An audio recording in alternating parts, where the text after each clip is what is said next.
Alright. Quand des choses se présentent des fois, on n'a pas le choix. Faut faire ce qu'il faut. Fait que, Adriel, on va aller voir ça, cette charte du Ethereum là, rapidement. Juste pour que je te donne mon avis par rapport à ton post d'hier, buddy. So, disclaimer time. Not financial advice. Donc, la charte de l'Ethereum par rapport au USDT. J'ai pris les chandelles Icon Ashi parce que personnellement, elles sont plus faciles à lire rapidement. C'est sûr que j'utilise les autres quand même. Ça prend les deux.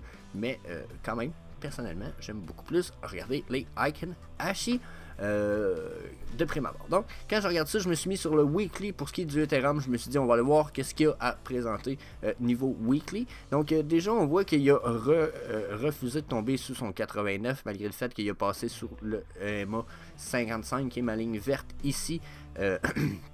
Au courant de quoi du 2 mois. Là, personnellement, j'ai l'impression que oui, on semblait s'accoter et consolider sur le EMA 55, mais quand je regarde ce qui semble se passer sur la semaine, parce que il nous reste encore 5 jours, le volume ici, mon MACD, ce qui m'indique, j'ai un feeling. I got a bad feeling for you. I feel like j'ai l'impression qu'on va venir retester le EMA 89 ici. Ça, c'est si on le perce pas, parce que début d'une retour en vague rouge ici, d'après le MACD, d'après ce que je peux voir. Puis, quand je regarde l'angle de la ligne, ici, c'est assez violent. Donc, si la semaine se termine en violence, on va dire ça comme ça, d'après moi, le prix n'est pas fini. Ensuite, quand je regarde le Motherfucker Indicator, il me dit aussi downtrend sur 2 short term au minimum, ce qui veut dire que probablement pour la semaine à venir et l'autre à suivre, encore pour 2 à 3 semaines, d'après moi, downtrend. Ils sont des downtrends trop longtemps, durant 2-3 semaines. J'ai peur de voir quel genre de downtrend on pourra avoir. J'espère qu'on va remonter un petit peu. Si je m'en viens rapidement sur le daily cette fois, encore une fois, je vais aller voir ce que me dit mon Cool Mom Indicator de MACD. Lui, il me dit, oh, ça se peut qu'on soit en train de perdre une force de la vague, donc jusqu'à un certain point intéressant, on a une petite chandelle verte. Puis ici, on a une uptrend sur mon Motherfucker, malgré le fait que la downtrend n'est pas terminée. Donc, on va sûrement retourner ici d'ici la fin de la semaine. Puis la semaine prochaine, on va sûrement retourner terminer la downtrend. Et comme je disais, si on remonte pas assez haut, si ça ici, là, durant la semaine, ne nous fait pas monter à suffisamment haut puis consolider au-dessus de mes EMA ici, qui sont le 233, 89 et 55, la Dead Cross que j'ai ici, puis la confirmation de Dead Cross ici, vont se continuer ici. Ce qui me dit rien de bon, hein, parce que dans le fond, ce que ça me dirait, c'est refus, chute. Donc, généralement, c'est pas très beau quand on voit ça. Comme ça, la gang, ça ressemble à une espèce de A, B. Puis là, ben, C, mais je vais vous avouer que souvent, c'est plus un Extended C. Genre, ça ressemble, d'après moi, ça va être plus ça qu'on va avoir le droit. Donc, probablement un retour plus bas pour ce qui est du Ethereum, de la manière que je vois ça présentement. C'est sûr que là, j'ai pas regardé qu'est-ce qu'il y en avait comme plateau dans le passé. Regardez ici, là, on est sur un bon plateau, mais le prochain est ici. Donc, d'après moi, on va retourner à 2008. Peut-être plus bas, mais probablement 2800 semble un très bon niveau, ce qu'on risque de retourner. C'est ce que du moins il me dit. Malgré que mon daily me dise un peu bullish, on risque de remonter un petit peu. On va sûrement tester ça. Si on les défonce pas, on consolide pas au moins la semaine prochaine là-dessus, oubliez ça. Là. Oubliez ça, on repart. Mes mots vont faire du fan-out. Un peu comme il avait commencé à faire ici. Oups, là, le fan a comme ça s'est tout rapproché, mais là, regardez, là, on a l'air de se préparer pour refan encore. Ok? Donc, puis en plus, ils sont tous comme, oh, on retourne vers là-bas, buddy. Ils s'en vont comme ça. Pas réconfortant. Si je vais voir mon 4 heures en plus, je vais vous avouer que regardez le 4 heures comment. Oui, je suis en uptrend, mais comment que ma uptrend est finie sur mon Motherfucker. Puis, comme ma ligne verte long time frame, oui, elle a rebondi, mais comme elle tellement pas aller en bas. Donc, ce que ça me dit, c'est qu'elle a rebondi pour suivre cette tendance-là qu'on a vue ici, avec mes short time frame de stochastique RSI, mais qu'une fois que ceux-là vont chuter, elle va suivre, elle va faire rah. Donc, c'est des choses que j'ai déjà vues souvent dans le stochastique. Regardez, dans Motherfucker, il peut monter, puis selon la chute qui vient se faire, il va resuivre la descente. Donc, on peut avoir des descentes quand même assez violentes, malgré le fait qu'il soit en uptrend. Regardez, là. Donc, cette uptrend là ici pourrait très bien casser pour puis nous redonner une downtrend importante, nous ramener au moins à nos 2800 pour l'Ethereum. Je le verrais tout à fait se produire, la gang. Donc personnellement, je suis pas très bullish pour l'Ethereum pour l'instant. Oui, genre je suis bullish parce que ça reste un super bon projet, mais les prix risquent de redescendre un petit peu. Là, si je veux regarder d'autres choses en plus, personnellement, là, quand je regarde vite fait, là, regardez là, ce que je vois là. En plus, oh my god. Oh my fucking god. Ça là, ça c'est pas bon signe pour ceux qui sont Ethereum lovers, puis qui pensent que peut-être on a du potentiel en ce moment.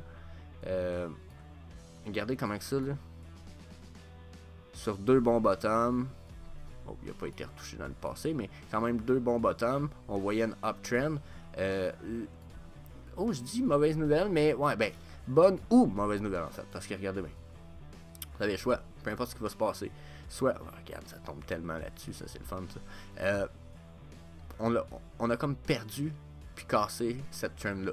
Si vraiment, ici il n'y a pas consolidation puis qu'on chute, comme je le prévois qu'on va chuter parce que lui, au EMA arrive vraiment. On se retrouve avec une double résistance ici, là, dans la mesure où il fallait qu'on vienne consolider là, mais on se retrouve avec nos EMA qui sont comme en train de nous faire un plafond pour nos chandelles.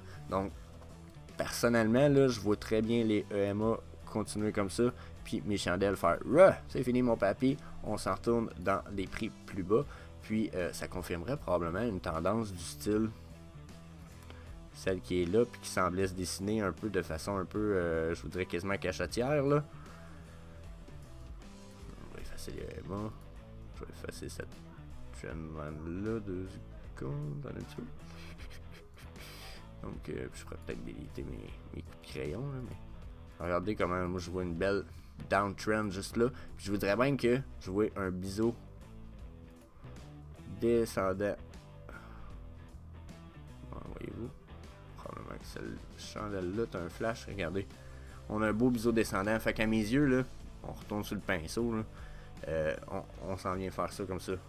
Puis là, éventuellement, on va toucher un bottom à quelque part là, que je peux pas exactement déterminer vite fait il est où, mais après on va repartir. Mais avant, d'après moi, on est vraiment parti pour consolider. On va aller rajouter, justement, on va aller voir s'il y a eu du volume sur les ventes à un certain volume profile by DGT. Donc, lui, il nous permet de déterminer des niveaux où il y a eu de gros mouvements d'argent en vente ou en achat. Ok, je vais chercher mon petit curseur. Donc, lui, ce qu'il va venir nous dire, on va effacer ça ici, puis on va même mettre les trendlines en pause un petit peu. Donc, lui, ce qu'il me dit, là, c'est que c'est ici, à ce niveau-là, qu'il y a eu le plus de ventes ou d'achats. C'est là où il y a eu le plus haut volume. Regardez, ma ligne jaune, on va jusque là, c'est la plus loin. Qui a eu le plus haut volume d'achats et ou de ventes. Puis, ça se trouve à être gardé ici, vu que c'est vert de ce côté-là de la chandelle. Ça nous dit que ce sont les bulls qui ont gagné. Les bulls qui ont gagné, ils sont comme, yeah, nous autres, on a investi gros, on a souvent acheté à ce niveau-là. Donc, quand même, ça nous donne une espèce de plateau d'achat et de vente. Parce que ça ne veut pas dire qu'ils ont gagné. Ben oui, ils ont gagné beaucoup. Il y a une bonne marge. Si c'est une petite ligne comme ça, c'est qu'ils n'ont pas gagné de beaucoup. C'est que la différence entre les bulls et les bears est mince. Mais ici, il y a une bonne différence entre les deux. Donc, généralement, les bulls ont gagné à ce niveau-là. Est-ce que c'est bon signe? Je pense que oui. Je pense que jusqu'à un certain point, ça pourrait être signe que si on réussit à y retourner très bientôt, on va avoir des bons rachats de vente. Puis nos prochains plafonds risquent d'être à environ 3000 ou peut-être un peu plus haut si on vient un petit peu plus dans ces frames-là. Mais sinon, j'ai l'impression que on va se promener. C'est notre plafond. Il faut vraiment qu'on réussisse à percer ça. Si on perce ça, on est correct. Sinon, la gang, là, downtrend. Moi, je confirme la downtrend à venir. Puis probablement que notre prochain niveau, les prochains niveaux se ramassent justement pas loin de ça ici, ce qui veut dire 2600. Tu sais, j'en ai parlé tout à l'heure. Puis l'autre niveau est à 2580. Donc, c'était ma charte l'Ethereum. Mon avis, c'est que Ethereum n'est pas prêt de remonter bientôt. Oui, mais comment je peux dire ça? Regardez, on va aller sur le daily. Donc, l'Ethereum, il va sûrement remonter bientôt, mais j'ai l'impression que là, on a cassé notre tendance, puis on a cassé cette tendance-là. Selon moi, si on ne consolide pas au-dessus de cette ligne là ici la gang, c'est fini, on downtrend. So, that's it, c'est un petit chat rapide de l'Ethereum parce que mon chummy Adriel, avec qui on va jouer, on va faire du streaming, on va jouer à Illuvium ensemble, mais que ça sorte. On parle beaucoup sur Twitter, puis justement, allez faire un petit follow Adriel sur Twitter. Vous allez sûrement me voir poster puis le taguer dans beaucoup de mes Twitter posts. Il fait des chartes, puis très bientôt, ils vont sûrement vous sortir les siennes aussi. Donc, that's it. That's all.